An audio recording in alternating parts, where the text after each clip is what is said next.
Thank you so much, Harshit, and thank you to the New Delhi user group. You guys are doing an absolutely awesome job. It's inspiring the way you're leading the way and helping bring in a lot of great talent into the community. So big thanks to you guys as well as on behalf of the community, and really excited to be here talking to all of you. Let me quickly share my screen. Uh, okay, can you let me know if you can see my screen, Harshit?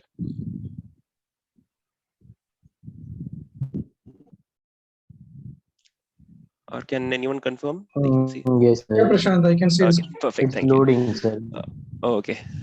Yeah. Okay, so thank you. So today we are going to talk about how to get shortlisted for a Salesforce interview. Let me. Okay. So quick background about myself. I have about 18 years experience overall. Most of it in the Salesforce space, doing leadership and consulting roles for over 12 years. I've got prior experience on management consulting, finance, and program management. Before that, I did an MBA at IIM Bangalore. So been a lot of time on the other side of the recruiting table. I think if I sort of average it out, I would have probably conducted close to 1,000 interviews over this time across Salesforce and other areas, and probably gone through at least 5 times more resumes. So just wanted to spend some time sharing some tips I feel which may help you all to get to that area of getting shortlisted and getting a job in a faster way. My LinkedIn, Twitter, Trailblazer handles are there. Please feel free to connect with me, follow me. Uh, Definitely like to be connected with the larger community as a whole. I also have a website which I co-founded called salesforcecouple.com. We've got a bunch of blogs there, some business scenarios for you to test out your knowledge as well. We'll be adding more content, and I'll look to add some of the content which I'm presenting here as well into the blog. So do subscribe to that, and you'll see as we add more posts there. So just to set the context, here we are talking about when you have a job opening, you go through an interview and then finally get a job offer, right? So very simplified process of getting a job in the Salesforce world. And in today's session, we're just going to focus on the part where how you try to focus on getting shortlisted for an interview, right? So this is the time before a hiring company or a recruiter has actually met you or even spoken with you. They're probably looked at your resume and LinkedIn and some of the other publicly available information about you, and making a decision on whether to shortlist you for the interview. So how do you create a very good impact so that you can get there very quickly? So today's session, we'll just focus on that first step of the journey. We do have a follow-up session next weekend, same time, where we talk about the second step, where we're talking about how to get a job offer in the sense of how do we ace a Salesforce interview. So I'll share some tips and tricks on that in the second interview. So just to be clear, we are talking about the first part, and next week we'll talk about the second part. So it's really a two-part series. Do join for the second one as well next week. In today's session, we'll talk about a few things. We'll start from the hiring company's perspective. What is their viewpoint? How are they looking at a candidate? We look at spend some time on resume. What are the basics? What is the structure of a resume? Some tips and tricks on how to build a great resume. Primarily because that's going to be the main document hiring company is going to look at while evaluating you. And also we will look at an example to show how we can implement what I've talked through, some of those tips in reality by taking a sample real life scenario. Okay, that will try to put things in a very concrete perspective of how it works. And we'll also talk about some additional data points. In today's world, resume is just one part. There's definitely a lot more things a recruiter looks at when they are looking to whether to interview or not. And then of course we'll have Q&A. So let's start from a company's perspective. What do companies look for when they're shortlisting a candidate for interview? So there may be a lot of things, but in a very simple fashion, firstly, they are looking at skills to match the job description. So they have a particular opening or a particular requirement. They have laid it out in the job description. They've identified what skills they're looking for. Do you have those skills? So they'll try to see if there's a match, and typically there will be some key skills which they're looking for, and try to see if you have those matching skills from a candidate's perspective. The next thing is they will try to see if you have the experience to match the project needs. And the reason I separate skills and experience is because skills gives you knowledge about how to use a particular functionality, but really when you've implemented it or you've actually dealt with it in a real life scenario, it adds another layer of value which you bring to the table, right? So if you've worked on projects which involve those skills, or you have some working experience either in as a volunteer or in a professional capacity, where you can showcase, yes, I've implemented this and use these skills in real life scenario, it really adds value. So they look at these two things.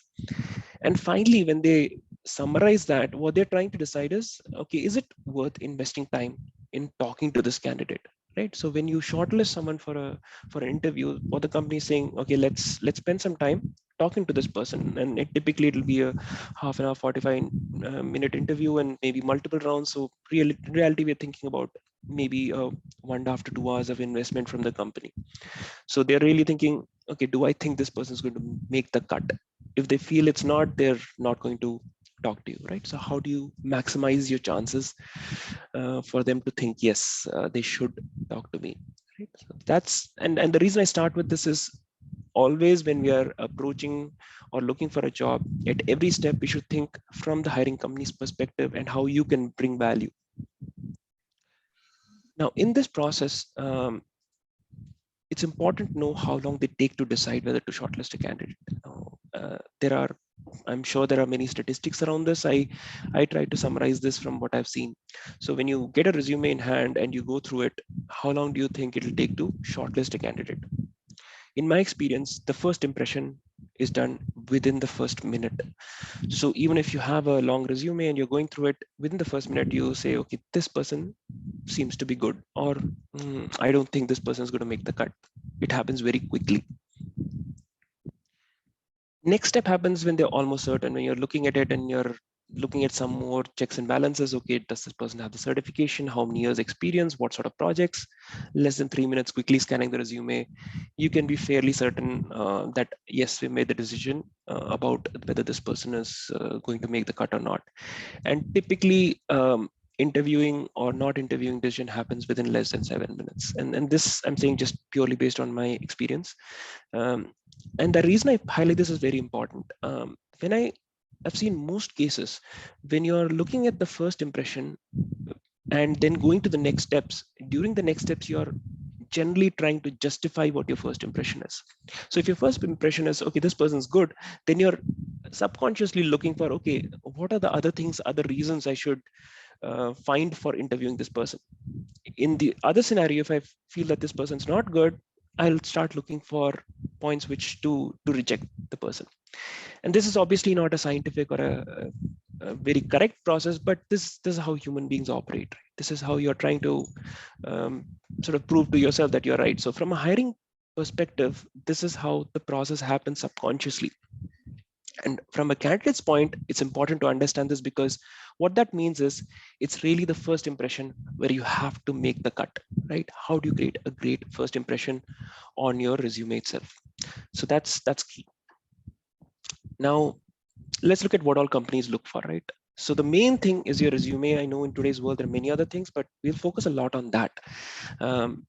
Many times you email the resume, sometimes, and many of the large companies have portals where you have to do it in a particular format. But other than that, there are many other data points they will definitely look at. They'll look at your LinkedIn profile. Of course, being Salesforce, you'll look at areas like trailblazer.me. They'll look at your portfolio. If you got a GitHub repo and you're sharing that, fantastic. If you host a blog or you have a website, definitely they'll take a look at it. They may not go through every single article, but get a sense of what sort of things you're publishing, what's your presence like. And of course, social media. And I put social media in a broader bucket. Generally, we look at Twitter and LinkedIn sort of working together in the Salesforce world. So definitely Twitter is another area we look at. In my perspective, I try to focus on LinkedIn more from a professional aspect, and Twitter more from a little more, I would say, a fun aspect. But definitely both of these go hand in hand because they show your involvement in the community as well. So all these areas do factor in. The starting point very likely is your resume. So now let's start looking at how do you structure your resume. I'll start by going through some of the basics which are important for everyone to understand, right? Many of these are well known, but I do want to spend some time on them because you have to get them right, at least to make sure that you're not making any fundamental mistakes. So to start off with, what is a resume, right? Look at resume as a discussion document for the interview. It is like telling your recruiter that, hey, let's go and talk, and this is the basis of our discussion. These are some points which you may want to talk to me about. You're not going to have your entire story there. So think of it like where you're in a very non interview fashion. Let's say if I want to go and see a movie, and I want to see a sci-fi action movie, and I see the trailer of Avengers Endgame, for example, I'll say, oh, this looks good. This sort of matches what I'm looking for. Then I'll go see the whole movie, right? So your resume is really like your trailer, which the hiring company will see and say, okay, do I want to see the full movie? Do I want to talk to this person? So always think of it from that perspective. Think of it that you don't have a lot of time to engage with the hiring manager. Think of it where you are not there personally, so you're not driving that interaction. It's your document which is driving that interaction. So how do you build those points which highlight and bring to attention to the hiring manager that this person is definitely someone we want to talk to? Right? So that is fundamental to understand what a resume is. And I've seen a lot of resumes which forget that. So make sure you have that fundamental clear. Next point is very important, and I've seen people again get confused on this. Be honest. Okay. Uh, every company in this planet, if you ask them one of the core values, they will always respect, always ask for is integrity. Be honest. You have to be true to yourself. Obviously, if you don't match the skills, you will not make the cut, right? If they're looking for an architect and you've got 2 years of coding experience and you've just done a little bit of work here and there, you cannot go and stretch yourself saying that I select me. No matter how much you embellish your resume in an honest fashion, it will not make the cut. But you have to be honest, but not humble, meaning you have to sell yourself. Right? So in the Salesforce world, realize that we very often we work on projects which give you a very niche experience. So you may be on a Sales Cloud project which lasts for 2 years, so you really have that experience. You're very good at it, but you may have learned a lot more other things which are not in your experience, but you have it in your skills. So you want to balance what you're projecting in a very nice and powerful fashion without losing the integrity and without sounding very salesy. So it should be both trustable as well as trustworthy is how I would look at. So very important, but don't go to the point of being saying, yes, I have to put exactly this line because I have only know this much, right? But you have to make sure you are justifying what you bring to the table. You know how good you are. Next is a very important one. Having seen a lot of resumes, please stick to 1 to 2 pages. We're talking about a resume, not an autobiography. So try to make it short and crisp. You may think this is a challenge, but trust me, it is possible. I've seen resumes, a lot of 1 pages, 2 pages, which are really sharp, really strong, to the point, and just looking at them, I say, okay, definitely want to talk to this person. And I've seen a resume which goes 22 pages, which I have not even bothered getting to the end of. And one more thing you will be surprised to realize is that a lot of hiring managers, when they're looking at resume, so if I'm reading a resume which is 2 pages versus a resume which is 10 pages, there is not much difference of time I will spend on either. It will be almost a similar time I'll spend, because in the 10-page resume, I'm just scanning to see something which is worthwhile. In the 2-page resume, I'll actually go through every point. I'm not going to spend 5 times the time because it's 5 times the number of pages. It's not worth it. It actually is counterproductive. Always prepare your resume from a hiring company's viewpoint. This is where things like your job description, what they're looking for, background about the company becomes very important. So think from that perspective. See, all said and done, we have a lot of technical skill sets and we've got done a lot of work sitting at the table. But when you are actually presenting yourself, remember you are selling yourself, right? So you want to make sure that the person who's looking at your resume sees that value, which sort of brings to a corollary point, which I say one resume for one application, which means that for each job application, customize your resume. Rethink your resume from the beginning to see if it aligns. And you'll be surprised that for every application, you'll be able to tweak the resume in some fashion or the other. It may be as simple as changing the order of words. You may have put say trigger and workflow in a particular order in one application. In another one, you'll say, let's put workflow first. They're looking for more out of the box skill sets, right? So every resume, rework it from that application perspective. So rethink that. It doesn't take a lot of time once you've got your base resume straight, especially when you're starting out. Of course, as you grow in the years of experience, you may have multiple resumes, which may be one for a consultant, one for an architect, one for a delivery lead or something. So you may have played multiple roles. So you may actually have different streams of resumes, but by and large, try to make sure that you customize it. Next point, it seems very silly, but you will be surprised at the number of spelling mistakes we see on resumes, including spelling mistake of how Salesforce is spelled. So which is really in my viewpoint unacceptable, right? If you've been working on the technology for so long, you should know how it is spelled. So it doesn't take long. Just do a spell check. When I say a spell check, don't depend on just the red squiggly line which Microsoft Word provides you. Read it, because you may have misspelled it as another valid word, and Word will not tell you that. So go through it, spend some time. It's very important, and the cost of not doing it is so high that it's criminal not to actually spend some time doing it, right? So please check your spelling, and related to that, your grammar and sentence formation. And why this is important is, I've seen resumes where you will actually start wording in a particular phrase like built so-and-so application, and then next line will be as a so-and-so I did something else, and third line will be had worked on something. So make sure your sentences are formed in a consistent manner, right? So it reads nicely.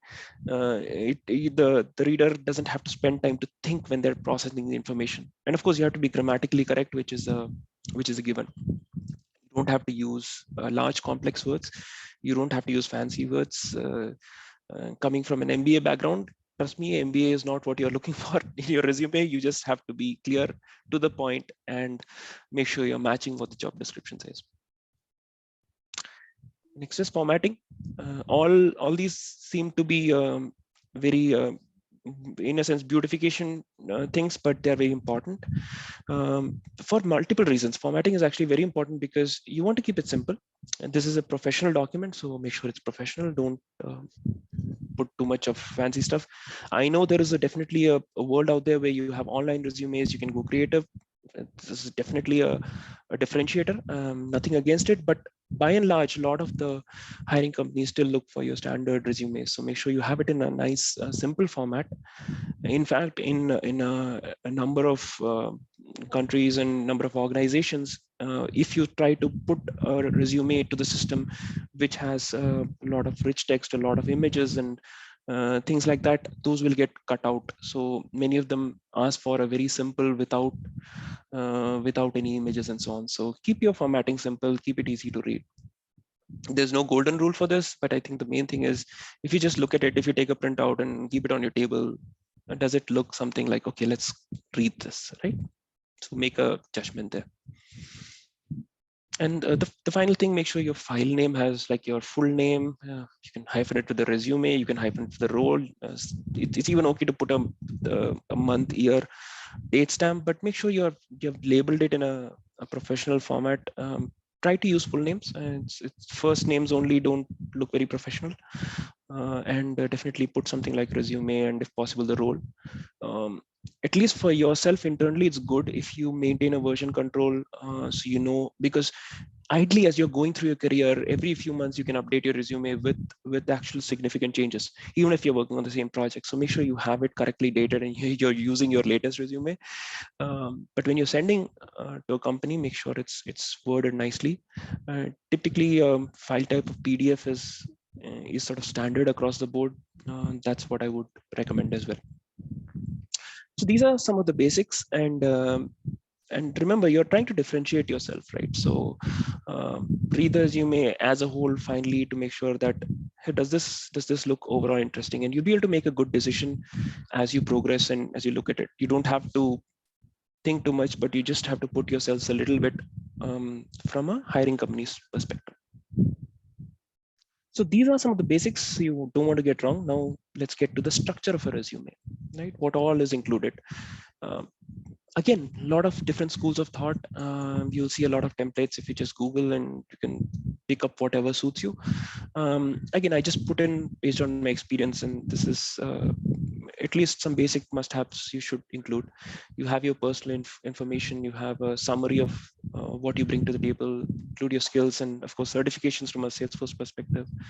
A lot of the time and space is spent on experience, especially once you've got 3-4 years down your belt and you have to put those projects in. Any additional information you want to share, of course, this is only to be added if there is something both significant and relevant. And finally, your educational qualifications, right? Let's talk a little bit in a little more detail about each of these. Now, from a personal information perspective, some of the things are definitely, obviously, you want your name, email, contact number, if you have LinkedIn, blog, all those links to your portfolio or your Trailblazer profile, because that's where they're going to go and find about you. Do not include things like address, age, family info, passport number, and things like that. What visa you have, for example, definitely a no-no. In fact, most companies have a very strict policy about not having or looking at this information or considering these information from a hiring perspective, because obviously they can be discriminatory. So you don't even want to volunteer this. Hardly any company will ever ask you for that. So don't put any of that there. And you're choosing up again real estate on your resume. Why do you want to put something which is not relevant, which is not valuable to the hiring manager? Next is from a summary perspective, keep it crisp. You can keep it complete sentences, but don't go overboard. Don't give large paragraphs. Make sure it matches the job description. Again, remember, the person who's looking at the resume is not going to spend time reading 2-3 paragraphs about your overall summary. So keep it short, keep it to the point. They can read it fast. They can make a good first impression, right? And always tweak it to the job description. Make sure you put it correctly.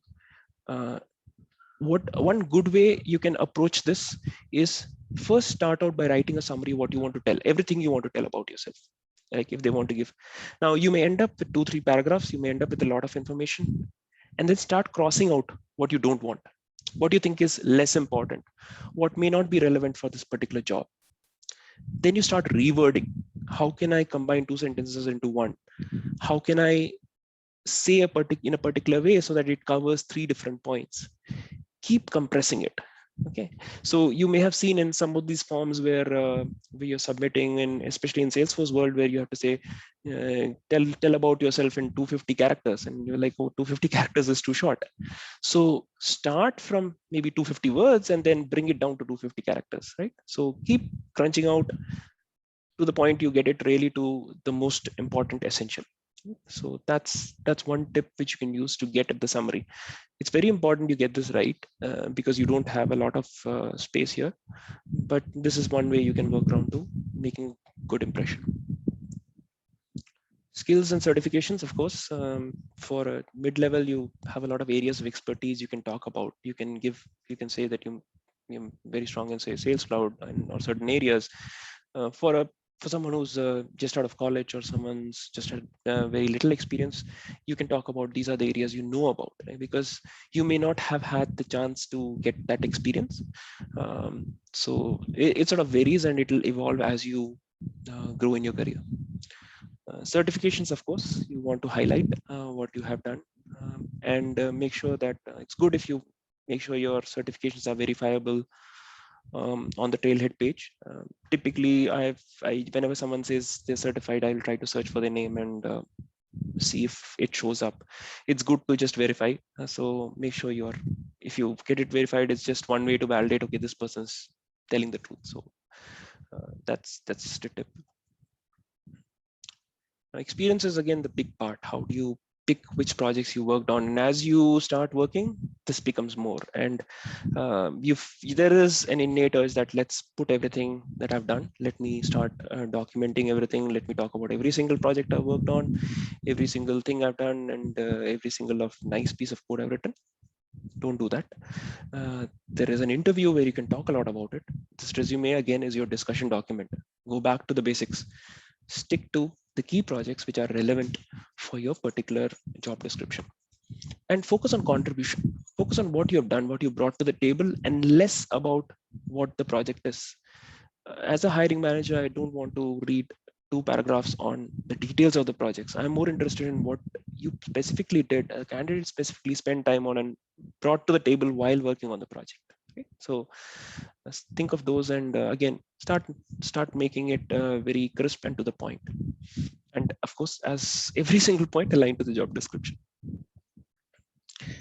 Additional information is a little vague term, but there are areas where you can talk a little bit about if you've got community contributions, your volunteer or a group community group owner, you've spoken at different events. Definitely share that. It shows your willingness to go beyond what doing something which gives you monetary benefit, and it definitely adds to what you bring to the table, that you've interacted, you're really passionate about what you're doing. So definitely share that.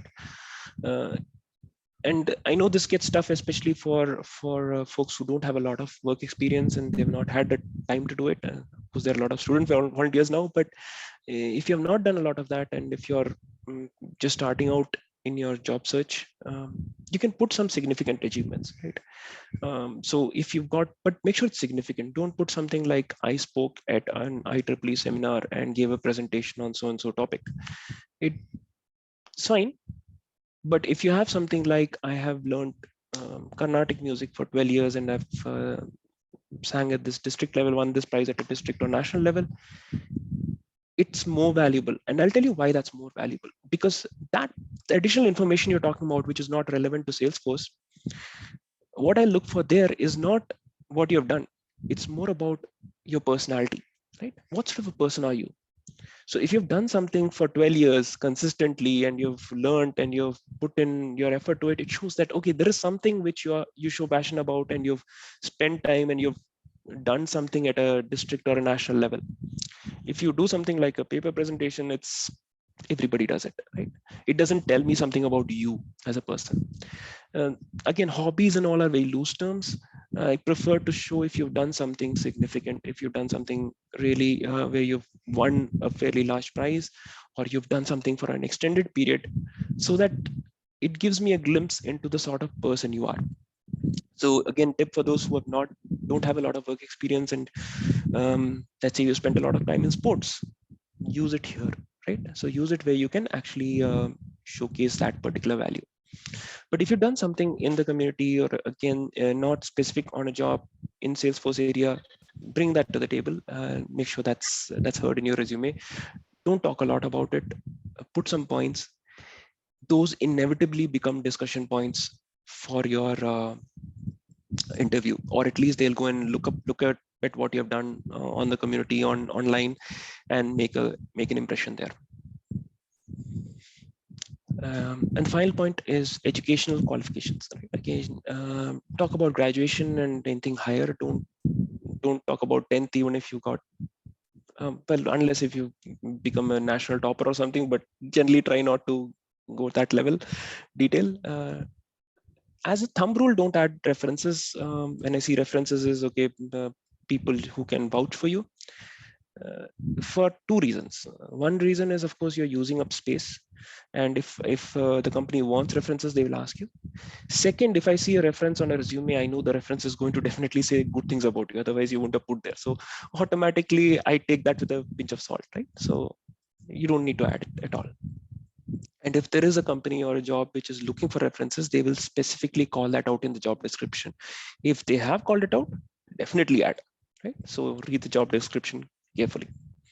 So this is a snapshot of how you want to build your resume, how you want to make sure the points you're covering, not missing anything out. And this will evolve. As you grow in your career, you will find that certain sections will have more content. The wording and verbiage changes of how you've done. As you get into more experience, you will also talk about not just technical contributions, it will also talk about some leadership skills or managerial skills, or and when I say leadership, it is not just leading people, it's also technical leadership skills, right? So those sort of areas.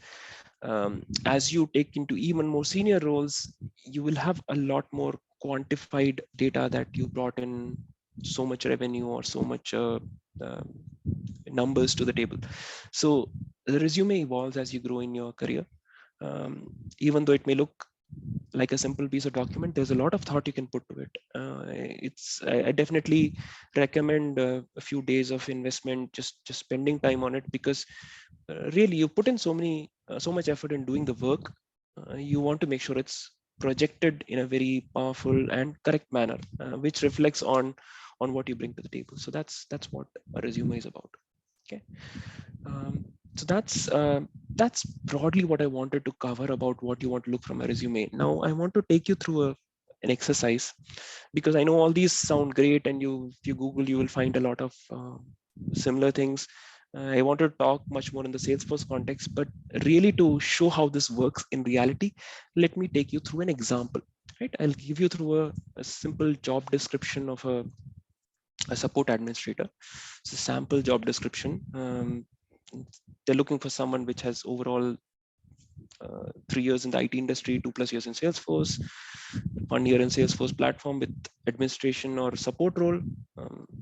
They say work with the client mandatory, and really looking for a support project. And they talk about experience in administration, configuration, customization, and development, which covers a lot of things within Salesforce and also in reports and dashboards. And they want admin cert, right? So this is your very, and I know this is very simplified. Your job descriptions are more lengthy, but as an example, let's say this is a job description you're put up with, and let's say as a sample project experience. So this is not the full resume. This is one project experience. This is what you had put in your first draft in your resume.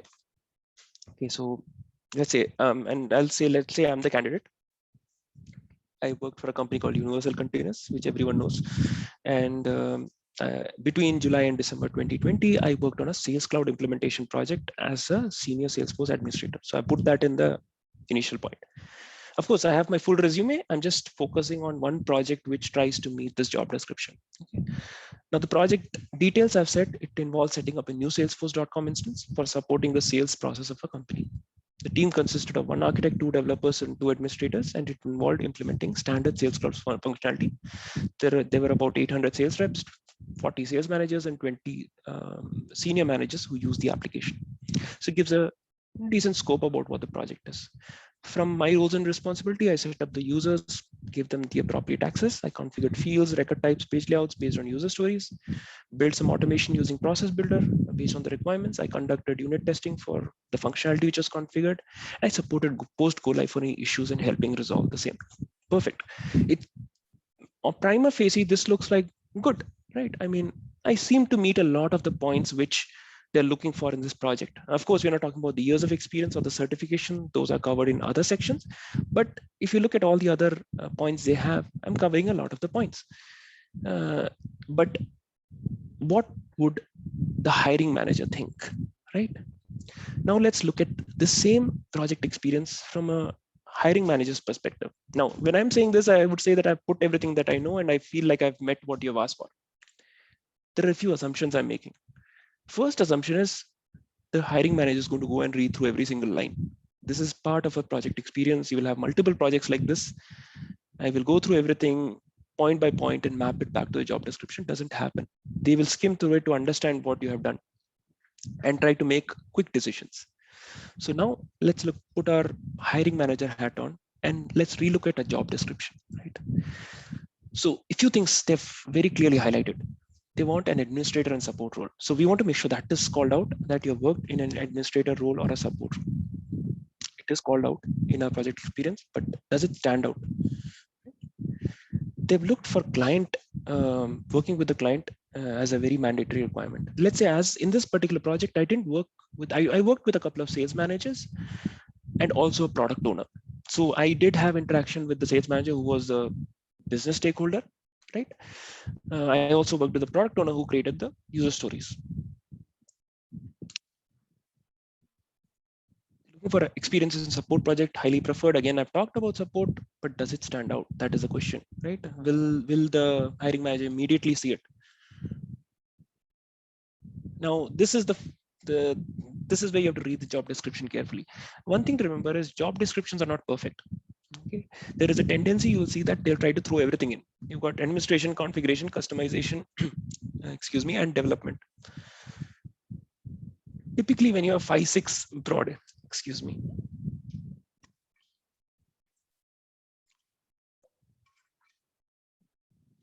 Sorry about that. So typically, when you have 5-6 such areas covered, which broadly cover a broad spectrum, for someone who has 2+ years in Salesforce, they're not going to have all this.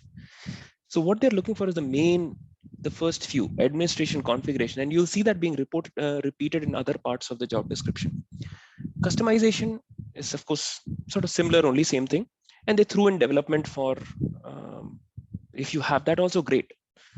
But really, if you have the first 2-3, perfect. So make sure you focus on that. So read the job description to understand clearly what you're looking for. Sometimes you will have things which are not very critical to the project, but mentioned there. So here, development is that red herring. It is put in there because probably the hiring manager felt, if that's also there, great. What if some particular small coding work comes in? It'll be good if the person knows as well. But the core thing they're looking for is an admin support function. And when something called reports and dashboard. This is also interesting from a job description perspective, right? We talked about broad areas: administration, configuration, customization, development, and then put in reports and dashboards, which is a little more specific. So think of it from a hiring manager. Why would they have done it? Very likely there's a requirement that they already know that reports and dashboards are important. Okay? Definitely that somewhere will be used. So if you have some reporting experience, great. Now, let's say as a candidate, I don't have that reporting experience, but I know reports very well. I know reports, dashboards. I've done ton of Trailheads. I've built them on my spare time. But in this project had reporting. Definitely it had reporting, but the other administrator worked on it. I didn't work on it. Right? So that's our scenario. Now we've talked about support administration in our project experience in some way. We have not really talked anything about client working with the client. We have not highlighted reports and dashboards. And why I didn't do that in my first draft? Well, I didn't work with, it's a sales manager and product owner. I didn't think that was a client, but I have to sell myself, right? And why didn't I put reports and dashboards? Well, I didn't work on it. So I have to be honest. I can't say I worked on it. I didn't work on it, right? So that's not correct. So put all these thoughts in your head and let's see how we can rework the same project experience to make it sharp and to the point and meeting the job description. Okay? So let me put these two again on the screen for you, what we have, right? And let me show you how, one example of how you can make your resume more crisp, more efficient. It's not perfect, but definitely it's an improvement over what we had in our first draft. Now let's relook at this. Company universal containers, perfect. Time frame, important. Role, senior Salesforce administrator, perfect. Now project, I put Sales Cloud implementation in bold. Below that, one bullet, one sentence, greenfield implementation and support. See, again, I added the word support here. Why? Because they're looking for it and there is support. But let me put it in the first line about the project: implementation and support of Sales Cloud to support sales process and reporting. So if you notice what I put here, and reporting, the project had reporting. Definitely, it is true. I have not put reporting in my responsibilities, but it is there in the project description. In that one small line, I have brought to the attention of the hiring manager that, oh, wait, he's worked on something which had reporting and there is a requirement for reporting. This guy might know it, right? So how you, that 3-4 lines which had so many architects and administrators and so many users, not relevant. What is relevant is that extra word I put there, and reporting and support. Those 2 words were all that were needed to make that hiring manager sit up and take notice. Responsibilities. From 5 points, we went to 3 points. First, provide a user setup, administration, and support. Right? User setup, administration, and support means I know customization, as I know configuration, I know the administration part of it. I've done support for 1,000, approximately 1,000. See, okay, you've got 800 sales reps, 40 sales managers. Why do I want the breakup? Close to 1,000 sounds great, right? Much more powerful and correct. High impact users. Talk about sales reps, which are bringing revenue to the company, right? High impact users having frontline sales responsibilities. How does that read to a particular hiring manager? It reads like I have done administration work, I have done support work, and I did it for a particular use case where I couldn't get things wrong. These people are using Salesforce and creating impact for the organization. I have to make sure I support them well, right? So automatically your perceived value which you brought in and which you may have actually brought in becomes multifold higher than saying I set up users and provided appropriate access. I didn't talk about access. I said broadly administration. Let that discussion come up in the interview. They'll say, okay, what did you do? There you can talk at length. That is your home territory. You can talk at everything you did and create a great impression. Next, work directly with sales managers to build Salesforce config-based business process automation. How this wording is important? Work directly with sales managers. This wording is important to meet the job description about working with client mandatory. I have put it very true. I have not said product owner because it dilutes the value. Right? It dilutes the value if I say sales manager and product owner because product owner involves there's another person in the middle. But I have worked with sales manager. It's true. Let me talk about that in the resume. And let me talk about building business process automation, which is what Process Builder does. But when you say business process automation combined with sales manager, it definitely looks like that, okay, this person has talked to business stakeholders and understands how to bring value using Salesforce in a business context, right? Suddenly the whole perception of what you have done changes from saying building automation using Process Builder based on requirements. It's a very vague generic statement. Third point, customize Sales Cloud using out-of-the-box configuration features in Salesforce. Broad statement, generally addressing what they're looking for, but definitely something you can have a field day in the interview. It sets up a very good bullet point for discussion, as resume is your discussion point, right? So this is one way. If you look at just one project, you spend some time on it, how you worded your resume, you can make an immense difference. Again, this is one project, right? Your resume have 4 or 5 projects, 3 projects, and they will be repeated. So they'll fill up space. And each of them are so powerful like this. There's definitely a much higher chance of the hiring manager saying, okay, this person seems to be good at the job. And what have you done? You've just changed or rephrased what you have actually done, the actual skill sets you bring to the table in a fashion that makes it appealing, that makes it more catchy, and definitely that makes it more meaningful for the person looking for the skill set which you already possess, right? Which you already possess. So I wanted to share this with you so that you get a real life example and can sort of move from those generic quote unquote gyan points to an actual point, how you can use those points in real life. So this is one example. I do want to spend a few minutes just talking about other data points other than resume as well. There are many. I just talked through a few. LinkedIn is, in my opinion, think of it, LinkedIn, as if you are using LinkedIn when you are at work. So make sure your profile is very professional. You are giving a sharp, to the point summary of what you bring to the table. You have your experiences put in correctly. You've updated your credentials. So those are just the data points. You make sure your the profile pictures, all those are very professional if possible, and also not just that, your activity, the posts you do, the posts you like, the posts you share, make sure it sort of speaks to the professional decorum and professional skill set you bring to the table. Right? So think of LinkedIn as your what people may see when you're doing work. The trailblazer.me profile, of course, is where by default a lot of your learning gets captured. So again, this again sort of reflects back on the resume, and I missed covering that point. Is if you've done a lot of badges, if you're a 2x ranger, 3x ranger, great. In your resume, it doesn't matter if you've done hundreds of badges. To me, it matters what do you know. So if you really know process builder, if you really know flow, or if you really know certain piece of functionality very well, highlight those. Okay. uh, Vague terms like 2x ranger, 3x ranger is great. It definitely shows you put in the effort and time. It does not show what should I talk to you about, so it doesn't form a basis for a discussion document, and it also doesn't show that this is what you're very confident in. Right? So relate your badges and all that from a resume, but also your Trailblazer profile will show that. Um, GitHub, of course, is where you're, or any portfolio where you're showcasing a lot of work you've done. Uh, it's a lot of that happening, and it's really great if you can do that. It shows a lot of value which you bring and you're spending and sharing with the community. So that's good.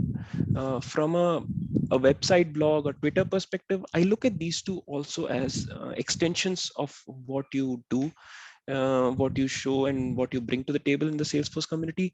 But these two allow you for a little more creativity. In the sense, you can have a little more fun with it. As a probably a personal example, my Twitter profile may say that I love chess and puzzles and table tennis. My LinkedIn profile will not will not say that. And similarly, on your website and blog, definitely share valuable content. If you're copy pasting and putting things there, people will know. But if you bring something to the table and you're sharing knowledge, it's immense value, right? Make sure again those are put in a very nice professional way, nice way, and definitely these places you can use a lot of creativity. It can let your personality shine. It really speaks to the sort of person you are.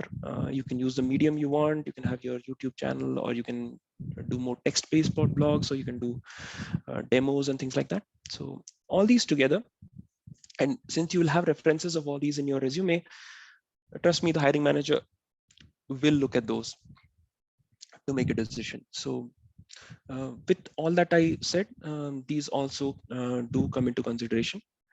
And at that point, I think this is broadly what I wanted to cover. We will definitely have a follow-up on this in the next week session. But I want to thank you, and want to open it up for any questions anyone may have, and we can go through that. And Prashant, there is one question in chat by Akshay. Like he's asking, like, portfolio showcase more as compared to resume. So is it good to put my portfolio link? perfect. Yeah, definitely. Definitely put your portfolio link in your resume. Your anywhere. I mean, you should put your LinkedIn. You should definitely put that, because most of the times you are submitting your resume, and you need to make sure that they get the links to where you want to go and check what you've done. So if you have a portfolio, definitely put it near the top, I would say, where you have your name, and you typically put your email address, LinkedIn, resume profile, the link to your portfolio. So just put all those links in a compact fashion, right at the header on the first page. That's definitely there. Any other? Thank you for Sure. answering. Yeah, I hope Akshay you got your query solved. Also, I would request everyone, like, in case you have any answer you want to discuss something, please do mention.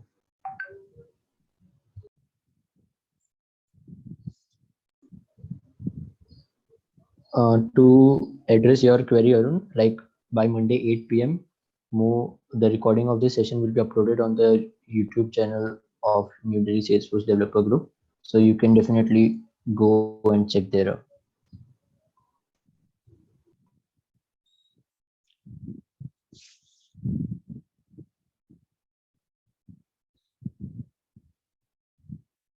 Oh, someone doesn't know the group name. No issues. I will mention the link in the chat. Please give me a moment. Yeah, Pratik, I'm unmuting you. Please give me a moment.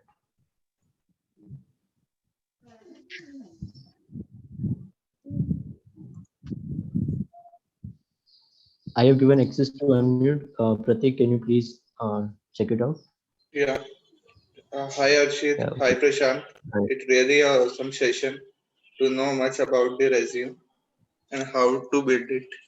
And I want to ask, like, what is the first impression when HR see our resume?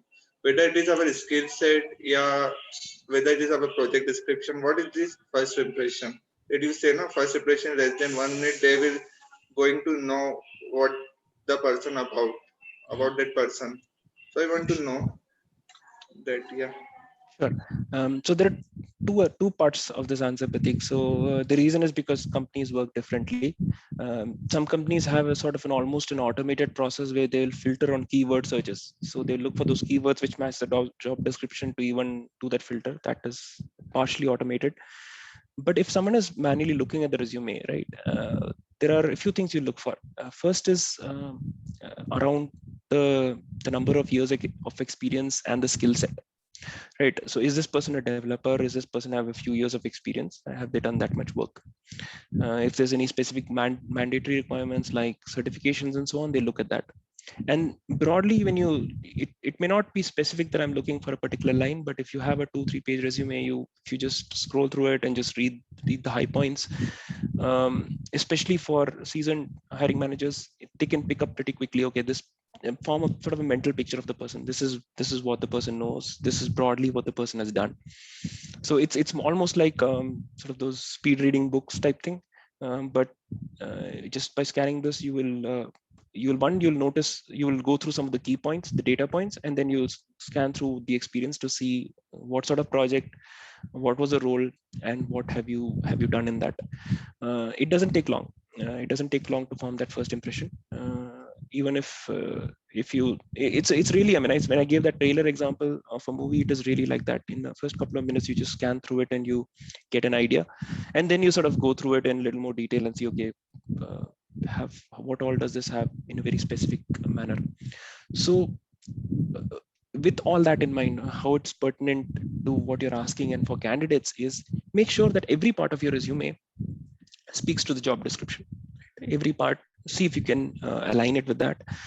See how you can, it might even be a matter of reordering certain things. It may be a matter of rewording certain things, but make sure you see, so you don't know where you may catch their attention. So look at, I mean, you need to spend your time on the entire resume, and not say, okay, just this piece is what they'll start with. Yeah. Thank you for sharing. Yeah, I want to ask that I am just a fresher right now in third year, and for us, like it that okay, there is an opening in company, so it is for admin and developer. So we used to create our by default resume. We not see the job description. What is the job description? Because they do not give us a job description. Right. Okay. Yeah. So what should be done at that time? Sure. Yeah. So yeah, that's definitely a valid case, and you'll see a lot more, especially when you're a fresher or you have very little work experience, and you won't have too much of tweaking to do because there's not too much. So if you don't have a clear job description, but if you know at least, okay, this admin role or developer role, and you have learned some of those areas, just highlight whatever you know well. And the advantage you have now is you have more space which you would not have from a work experience perspective. Talk about what you know. So if you're really familiar with certain aspects of administration, say profiles and roles, you're very, or say the security sharing within Salesforce, put that as a bullet point. If you, so you're not just talking about the number of badges and rangers and all that, talk those as well. And if it's more developer side and you know certain areas there, put those first. Right? So if there's not much, you go with what you know, and go with the generic idea of what an administrator would do and with what a developer would do. The idea is you are putting the correct ones first, and you're highlighting the correct ones based on what the job description is. But I definitely realize there's not a lot you can do, especially when you're starting out, and of course if you don't have too much details in the job description. Yeah, sure. Yeah, thank you. Sure. Any other questions? Yeah, hi Prashant, Balendra here. Hi Balendra.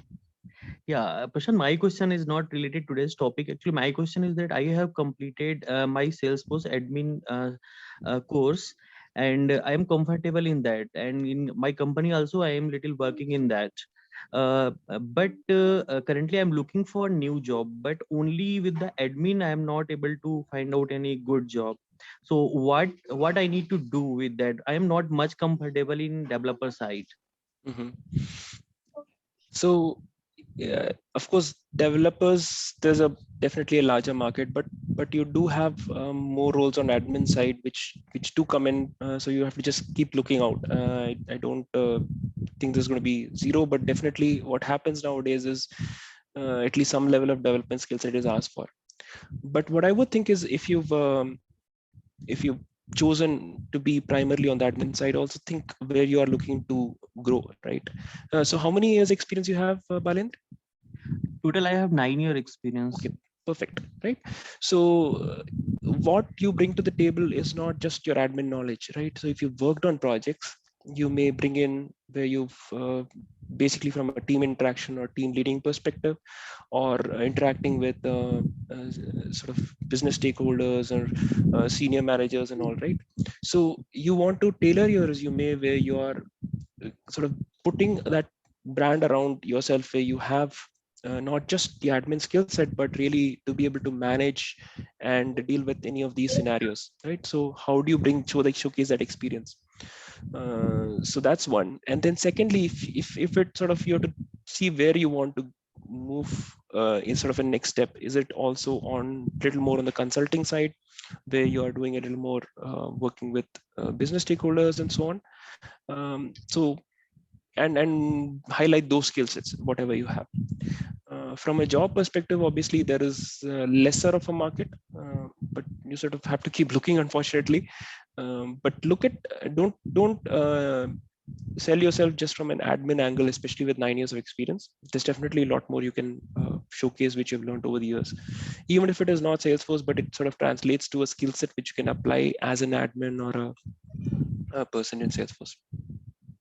Yeah, thank you. Can I go this side, cloud side? I'm sorry. Can like sales cloud or service cloud or marketing cloud? Mhm. Can I learn all Absolutely. these things? Oh, absolutely. Just to let you know, I have 15 certifications. I don't code. I mean, I can understand what can be done with development, but I don't write code. So it's very I would say it's not all difficult, especially if you have years of experience to focus on areas like Sales Cloud or Service Cloud, because you will understand business processes a little better. You'll be able to relate to them better. Definitely from a consultant angle, those are career paths you can, if it interests you, definitely invest in. And yeah, if you have more questions, we can sort of get more details specific and connect with me, and we can definitely discuss, Balendra. But I'm sure there are options there which you can pursue. Okay, thank you so much. Not talk at all. Okay, and I see a question from Paul on how to tailor your CV when your overall experience crosses 20 years and Salesforce experience is around 4 to 5 years. Well, that's an interesting question. One is, I think what matters is what's the role you're looking for. Always we start from the hiring manager's perspective. What is the role? So uh, if it's a pure technical skill set, so if it's more like a on the architect developer side, you want to obviously highlight your Salesforce thing, but also if there are relevant areas on architecture or on say integration or those areas which you have experience from the previous areas you worked on, you need to bring that to the table. If it's more on delivery, leadership and management, then you want to bring that to the table. So I know I'm giving a vague answer because you need to get into a little more detail to answer this in a very specific manner. But I think what will also change, especially when you have a large number of years of experience, is your format of your resume itself. For example, like you may not even talk about specific projects. You may actually just talk about, these are the skill sets I bring, and these are the particular achievements I've done. These are the areas of I'm strong in, so say technical leadership, on process governance, on delivery leadership, or so on. So, and you just talk bullet points there, and you just talk high level what your experience is. So your resume format may change completely, not the one I talked about. I think the structure I gave is definitely more relevant for someone with say less than 10 years of experience. Especially when you're getting it somewhere around 20, need to rethink the resume completely on and not ideally go project by project, because then there's a lot to cover or there's a lot to leave out, and just focus on skills and have strong, if possible, quantifiable bullet points there. So achieved so and so numbers for certain thing, or brought so much value in this project. So it the whole dynamic of a resume changes, especially for someone with that level of experience. So I'm not sure if I answered that first question, Paul. I know you have a second question, but does that sort of speak to what you're looking for?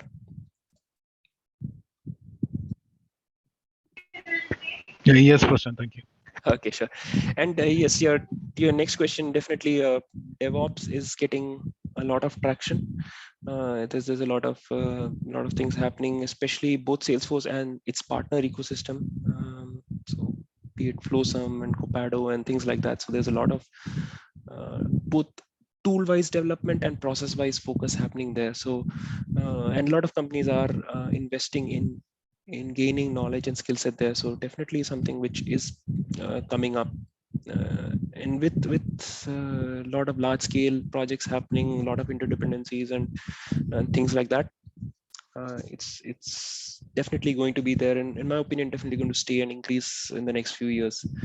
Till possibly maybe a few years down the line, you may have a tools which are strong enough where the sort of the manual management or the tribal knowledge becomes less relevant. But as of today, I think definitely there's a strong market. That answers your question. And does anyone have any other questions? Is Salesforce integration must learn for developer role? I'm a Salesforce developer. We're mostly working on maintenance, Apex, and triggers. So this sort of brings to the fact that, right, Salesforce is such a broad platform today, right? So there are a lot of areas, and you talk Salesforce developer, there is so many things you can talk about. Integration is definitely a very strong skill set, and a lot of companies ask for it. It is not a must-have. Again, start from the job description, right? So you have definitely jobs where you may not have integration, but you do need to work on triggers and Apex. So it's not a must-have, but as you are learning on the developer stream, as you grow your experience, especially if you hit 6-7 years experience and you've had a lot of hands-on work on Apex and triggers, and you want to expand your expertise in associated areas, integration should be one of the areas you want to start picking up sort of mid to early, right? Because most projects, a lot of projects, especially large scale projects, will have some integration component. It's a very good skill set to have, to say that you've worked on APIs and you've done specific types of integration and you know what's involved there. It opens your door for a lot of areas, and it's a very positive learning path from a developer perspective. Now, of course, if that's something that doesn't interest you, then there are other areas you can focus on, and surely there will be job descriptions which look for that. If there is a job description which has a heavy emphasis on integration, you not become a direct fit for that, but it's definitely something which, especially after a few years of experience, I would recommend people to go and go for. Hope that answers your question, Arun.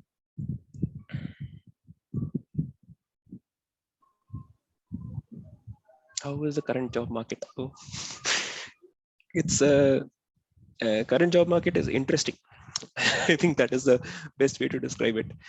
I say interesting because it's not that there's a lack of opportunities. I think there was probably a period about a year back where job opportunities were on the decline because companies were evaluating how to manage with the current situation, how to manage bench strength, how to manage costs, how to manage, most importantly, execution of projects. I think by this time, most companies have figured it out. And the good news for candidates and people looking for a job is one of the aspects of how they figured it out is being location independent. It doesn't matter where you are, work can get done, right? So in that sense, the job market has definitely opened up, as well as it's given more avenues of how to work remote. The skill sets which are required from candidate perspective is also become a little more comprehensive, right? You need to be able to work in a remote environment, work with remote teams. Those sort of become the norm. It may again change, hopefully, in the future. But the job market, in my opinion, is definitely picking up. And all these, there are multiple factors which come into play, right? You've got the year starting, you've got the financial year started for US and so on, in Jan, and for India it just started this April. So which means budgets getting opened up for companies from a hiring perspective. Um, so this is definitely a time where things are picking up. So I definitely would see that it's not a bleak time. It's definitely a good time. There's a lot of online activity, both from the company perspective and from Salesforce professionals perspective. So you need to stand out to get yourself noticed and heard. But I think there's a lot of room for everywhere.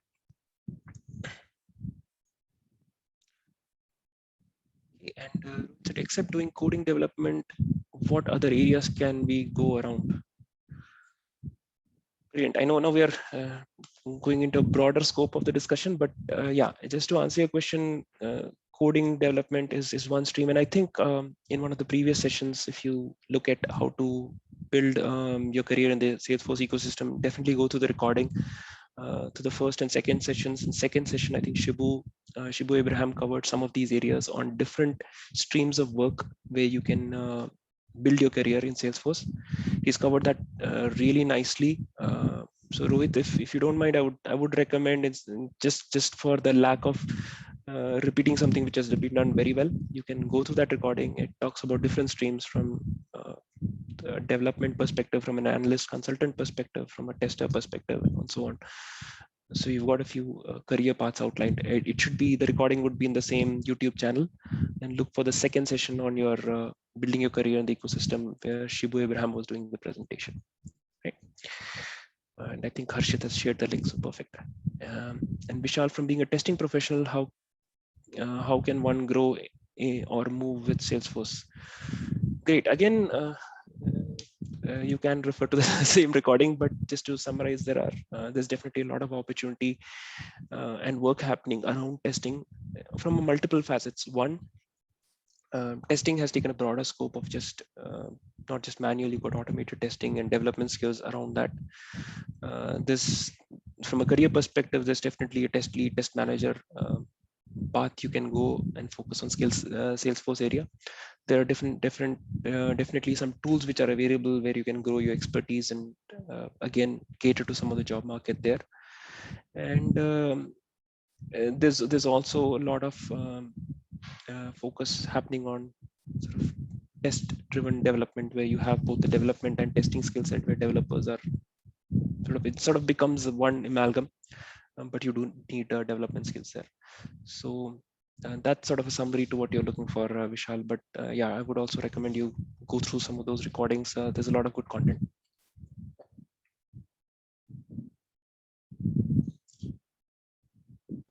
Perfect. Any other questions? Thank you so much, Prashant, for addressing. Yeah, Yeah, we sure. No, can wait for a few minutes more. Yeah, in case anyone has a question, they can please ask.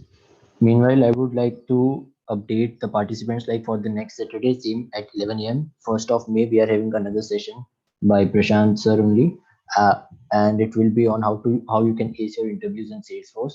So I would urge you all to please do RSVP on the website of the New Delhi Salesforce Developer Group. Also, this same event will be updated on the Twitter and LinkedIn profile of the New Delhi Salesforce Developer Group. So please do check out and try to get the best from the 17 years of experience by Prashant sir and start your career in Salesforce.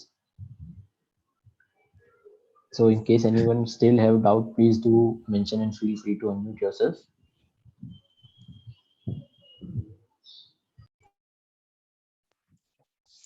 Looks like everyone's good. So I just want to thank you and everyone for joining and for all the questions. I know it's a weekend. You've spent time to learn from each other. So thank you so much. Appreciate it. Thanks, Harshit. Pass on my thanks to Sushant and the entire team. For sure, sir. Thank you so much for giving your calendar spot and valuable time for the New Delhi Salesforce Developer Group, and also for sharing the experience and the things which are definitely valuable for the freshers and the people looking to switch to Salesforce or any other domain as well. So as I can see, like we are not having any more questions there. So thank you so much for every participant for joining in the session. And also please do take care of yourself in this pandemic situation. Stay safe, stay home, and looking forward to see you all in the next session as well. Thank you. Thank you. Thank you, Thank everyone. you. Thank you so much, Prashant sir, again for this wonderful session. See you soon. Thank you.